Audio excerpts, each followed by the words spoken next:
Ah, joy is the word of the day. And I wish, well, no, I don't wish. I'm really glad it didn't happen a second time, but we really had to come together after or right before first service. There was a lot of coming together because there was a lot of things not working. And people were scurrying and somehow they found chords in these places that we don't go into very often. So I'm really grateful. This is really the thing. It's like, can you be joyful even when things seem to be falling apart? Now, it did take some effort. I really had to make sure I was in the right channel, because there's always a joy channel. There's always a good channel.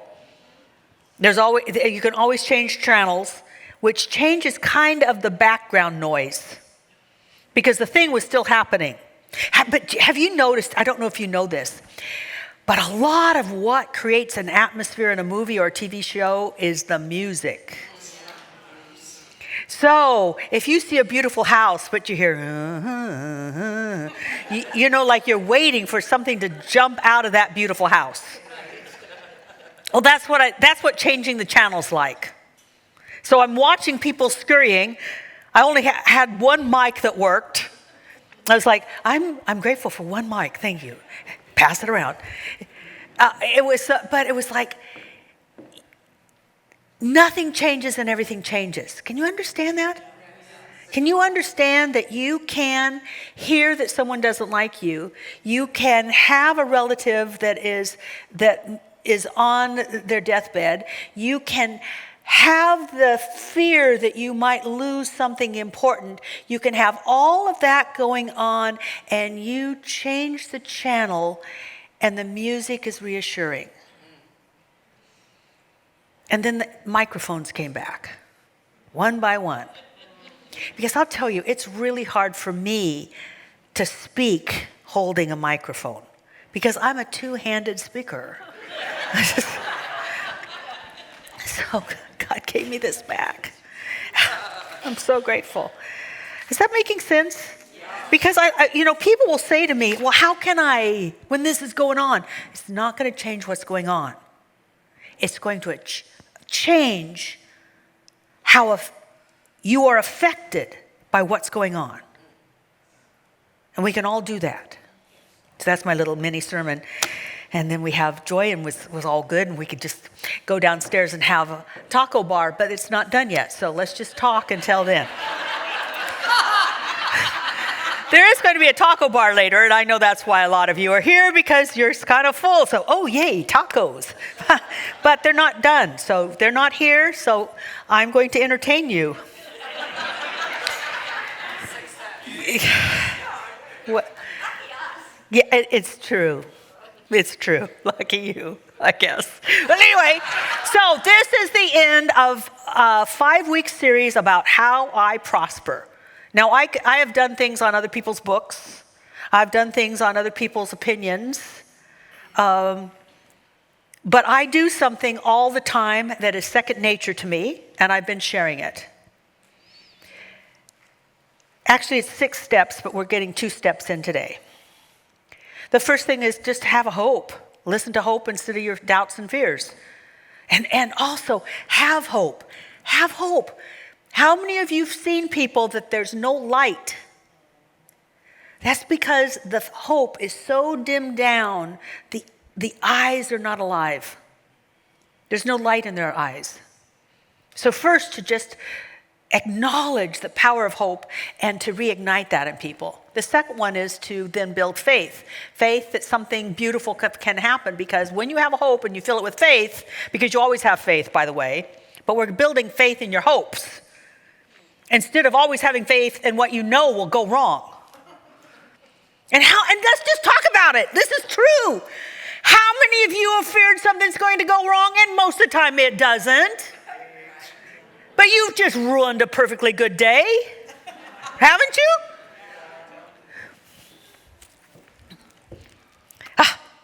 I'll talk about that in a minute. It's common, but we're going to get over it. And then we set intentions based on the hope and the faith that it would happen. So we set an intention, we hand it over to God, which is the hard part. Then we become miracle-minded, so that we expect something awesome to happen in a normal day. Awesome normalities, that awesomeness can happen every day, all the time. This works out, this works out, this works out. So pretty soon you're just like, well, here's the thing, well, it'll work out. It'll work out. It'll work out. We've become miracle-minded. And today we're going to talk about the last two things. But before I say what the next one is, at Sandpoint, I was given and when we had our property on Sandpoint Way, I was kind of given this mantra of what I was to do as a minister. And what I was to do is to ignite hope, build faith, and then give people a place to celebrate.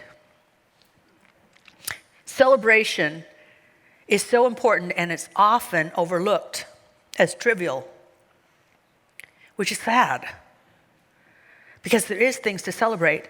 And also, if you look back at the law, what you put your attention to and on increases. So celebration is an important thing.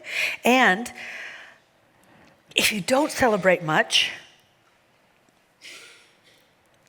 it's okay. It's normal. It's human. I've talked about this before, but it is absolutely wired in our brains, not our minds, in our brains, to pay attention to what won't work and to be pessimistic. Plus, the brain is more likely to pay attention, 4 times more likely to pay attention to what's not happening than what is happening for our good. And that's wired in. So if you, I just, she talked about me, and yes, I am talking about you, but still, I'm also saying it's normal. It's normal. We were hardwired to be pessimistic so that we could survive in an environment when there were critters out there. There were things with long teeth and claws, and we didn't stand a chance, and we couldn't outrun them. And we could climb a tree, but so could they. So it's only the pessimists that survived. So that person that's saying, oh, there's a noise, oh, it's probably nothing. They did not live. And they had no prodigy. Praise God. Because we're here. Because they were wiped out. But there's a tiny bit of optimism left, and we need to cultivate it, and we cultivate it through celebration, to pay attention to what's working well. And unfortunately, too many of us, including me, we celebrate with, yeah, I made the sale. That's working on it for 1.5 years, and they finally signed. How many of you been there? How many of you have seen people talk about that? How's your day? Wow, doctor says after 5 years of being cancer-free, I'm probably doing pretty good.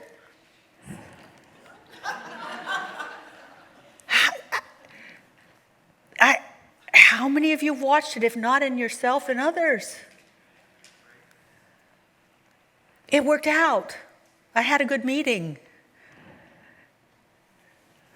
Celebrate. In the Bible it says to praise. Praise shows up in the Bible.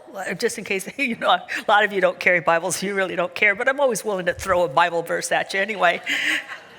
And to make a joyful noise. Make a joyful noise.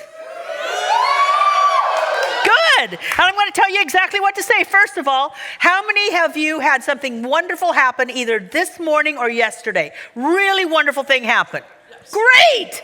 Now what you're going to say is, yay me. Yay me. Praise God. Praise God. Yoo-hoo. Yay me, praise God. And also find someone you can share that kind of excitement and expression with. Have a prayer partner. A sangha, which is a small group of people that you hang out with. I mean, if they've been praying with you for a year for you to finally be able to buy the house you want to buy, and you go, well, you guess what? I got the house. We've been praying for you for a year. Let's have a little energy. Do you see what I'm saying? I was at the ordination yesterday for both Andrea and Don Beatty. Not there, that's I should say Andrea Weatherhead and Don Beatty. Otherwise, that's how rumors get started. Anyway.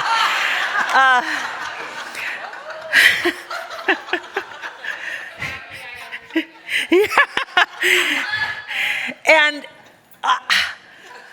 it was because of having to go with a script, it was so low, it was beautiful but low key. Not acknowledging the years and years and years and hoops and hoops and hoops they had to go through to get to the place where they could be acknowledged as an official minister. You know, it's like, what we should have done is had a big party and danced and said, yay, Andrea, praise God. So let's do it now. Yay, Andrea, praise God. I mean, really? I mean, you know, it was all like, and well, we're going to just. The last of my children have been ordained, and I don't ever have to do that again. I was like, and if I do, I'm making my own script.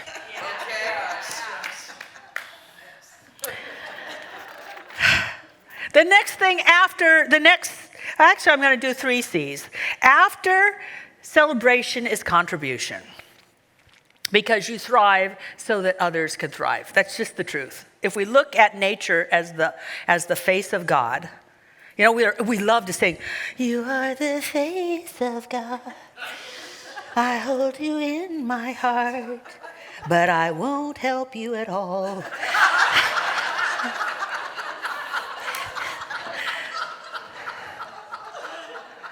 Oh, that's going to be recorded. I'm so sorry. Anyway, and I say that because if we are the face, nature is the face of God, nothing thrives for itself. In nature, nothing thrives for itself.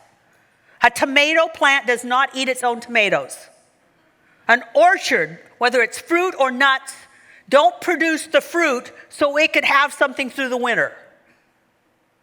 It thrives to complement the environment that it's in. That's natural. That's natural. And so when we do well, we help others or something do well. We contribute to the environment that's keeping us healthy. That's natural. But you want to know what's normal? It's in human beings, we think if I've got it, I've got it. I got it. I'm doing really well. Yay me, praise God. And then we wonder why we have to work so hard. Because it is just you. If it's you, it's just you. And you're on your own. Until you see that you're part of a bigger system, you're on your own. So that's why contribution breaks open that it's all about me and what I can do. And we've seen that and we don't like it. How many of you see people get richer and richer and richer, and yet the contributions just don't seem to be flowing? And then you see other people where the contributions are always flowing. Who would you rather be? But think about it. You think that, well, when I finally no. A small tomato plant produces a few tomatoes. A bigger tomato plant produces more tomatoes. There's always something to be giving and contributing because that's natural. It's natural.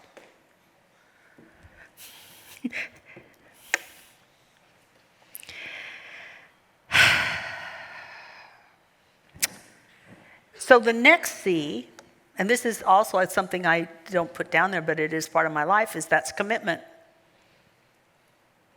to commit to what I say is true for me. And I'll tell you, it's probably going to be no secret that after, not after, take that word's got to go away. Woof. But with 5 marriages, not all at the same time, that's how rumors get started. But with 5 marriages, I've had commitment issues. I didn't just have a toe out of the door. I had half my body ready at any time because I just wasn't committed. And commitment is so important. But one of the reasons we also have a problem with commitment is because of the very definition of it. Just like it's normal to be pessimistic, and it's actually natural to be pessimistic, and then we have to work to be optimistic by putting our attention on what is working, and then pretty soon we will rewire the synapses in our brain, and when something happens, we'll naturally assume it'll work out. Wouldn't that be beautiful? Wouldn't that be a way to live? Woo! That'd be some good background music, brothers and sisters. But one of the issues with commitment is its very definition. It is like the good, the bad, and the ugly. How many of you, he's not there to play that song. Ding, ding, how's that? Woo, yeah, woo, yeah. The good, the bad, and the ugly, and some of you are going,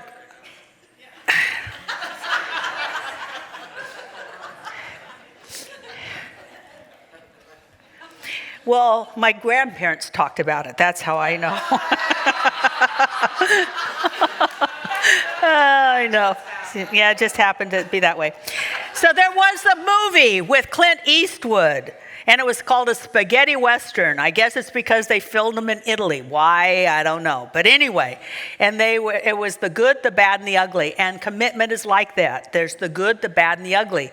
The ugly definition, which is in our brain, and that's why the word was associated with this, is consignment to a penal or mental institution.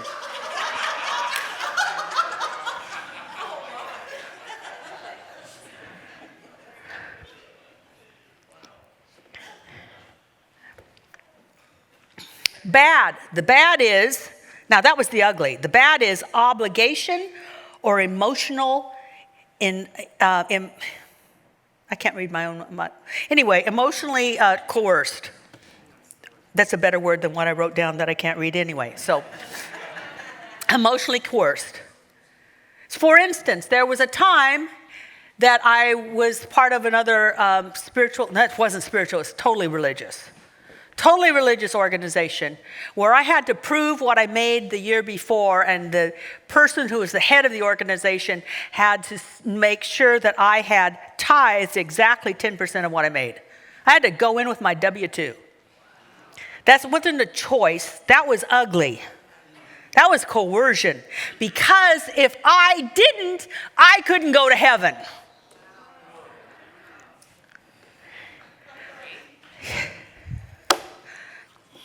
Like God is some sort of accountant. Really. Like the books don't balance for your life. Anyway, so I don't care that you have helped so many people and that you're a good person and you've only sworn once. No. But you know what I'm saying? A lot of people have turned what I call the universe or whatever, that which is without name and beyond names, we've turned it into Santa Claus. And you have to do the right thing and not do the wrong thing. Well, that's bad. So here's the good definition. An agreement to do something in the future. It's just an agreement. I have an agreement to get over my disagreements with Tim. I have an agreement to take some deep breaths and work it out, as opposed to, well, excuse me, this is the 5th time and I'm out of here. How many of you may not have done that with relationships, but you've done it with work, you've done it with friendships, you've done it with neighborhoods, you've done it with family members. instead of committing to connecting. Commitment has a blessing in it. That's why we were asked to do it. See, by committing, I had to grow. I had to leave my smallness to grow into something greater than I thought I could be. And I wouldn't have done that without commitment. So definitely there is a blessing in commitment.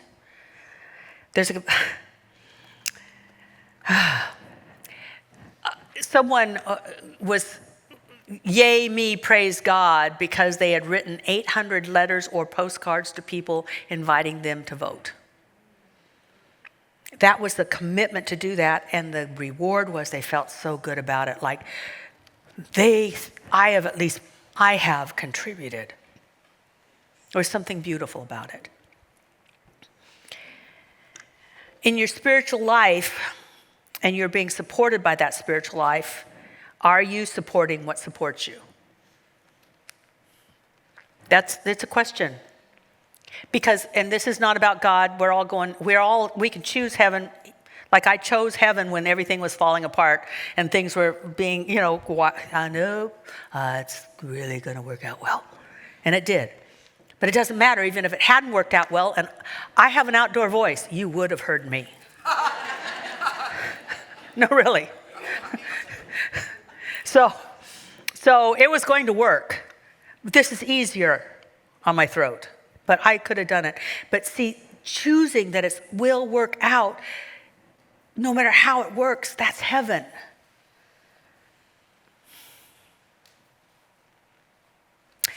God actually said, prove me. I like that. Prove me if I will not pour forth a blessing too big for you to hold.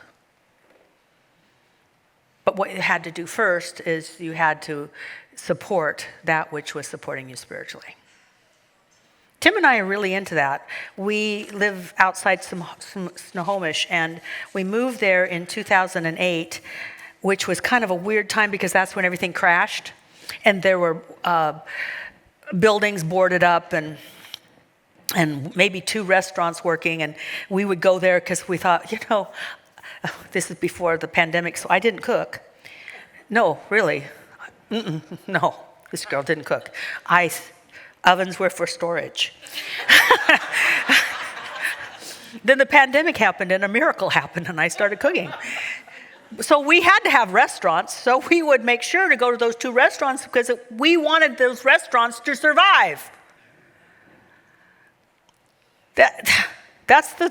We go to a certain grocery store because I want that grocery store to do really well because I like the produce, I like everything about it, and we'd have to drive over 35 minutes to get there, but it's worth it to support that which supports us.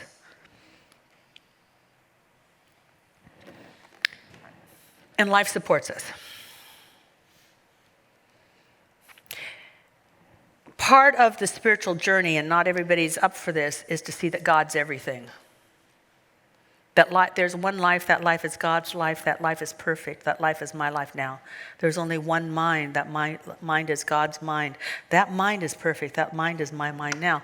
There's some of us that really walk into that. Andrea walked into that in her ordination. And before that, and so did Jerry Hudson and others that have just really lived that and are living that. And so we look at problems as solutions waiting to happen. And we look at giving as opportunities to receive. It's weird, but it's true. It's weird, but it's true. And if God is everything and God is my life and God is my abundance, and isn't that kind of fun? Guess what? I get to keep 90% of everything I have.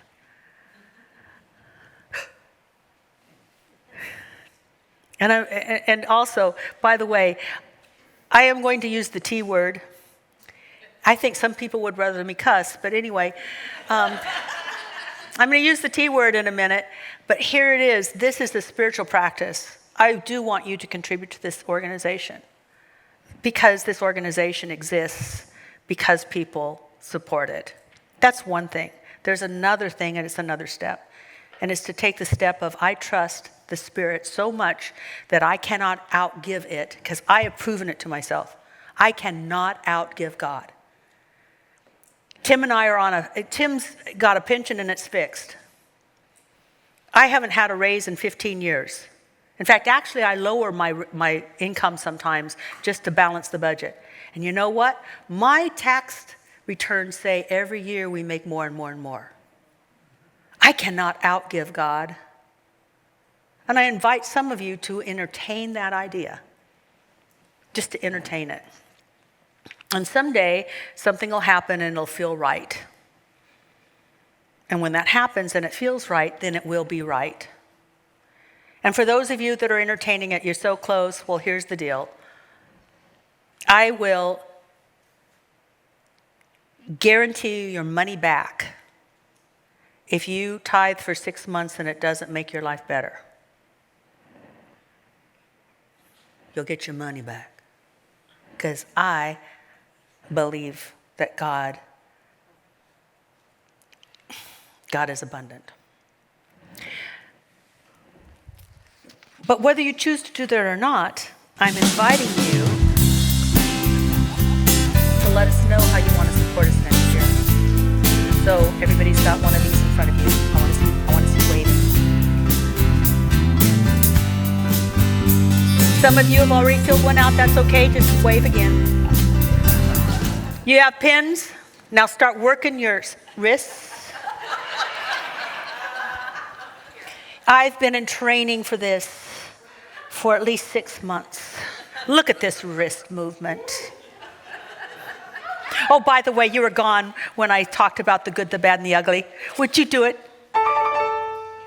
Bum, bum, bum. Bum, bum, bum.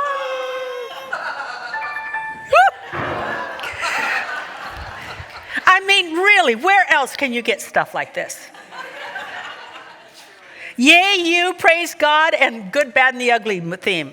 All right, so take a pen and please consider filling this out. Even if you've done it before, you might want to increase it a little bit. And if you have done it before already, we've gotten one of these today or in the last few weeks, put your name in and say, I've already done it. Because we're going to have a ritual. And I would invite people to come up and put their pledge cards in. Because you're pledging, you're committing to intentionally give next year. There's a difference, not like, and these are people that think they're going to be here. If you're just visiting, blah, blah, blah, blah, don't pay, I'm almost done. Almost done. But for those of you that know you want to be here and you want to have this place offer the same excellence, then say, I'll do this. But let us know, because we plan what we offer based on what you say you will be offering. Does that make sense? Yay. I love you. I bless you. Write these down. Let's have a little music. Ooh, is there a whole song, The Good, Bad, and the Ugly? I don't know. Actually, I've never seen the movie.